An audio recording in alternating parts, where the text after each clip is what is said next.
Based on what Greg told the detectives, here is what happened to Mark on the day that he died, on July 18th, 1997. On that day, Greg Freisner met Mark Foster at Mark's home.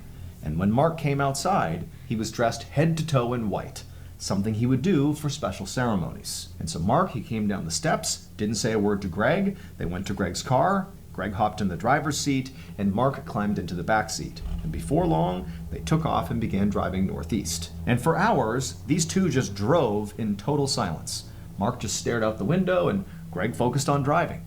The only thing that happened during this multi-hour-long drive was at some point Mark pulled out a piece of paper from his coat pocket, and he wrote something on it, and then after staring at it, he kind of smiled and tucked it into his shoe. And then a little bit later, Greg pulled over on the side of the road in Douglas County, Wisconsin, on this random backcountry road. And as soon as they pulled over, again, without saying anything, Greg and Mark got out of the car, and they went around to the back of the car where the trunk was. And the two men are kind of stretching, it's been a long drive, taking in the scenery.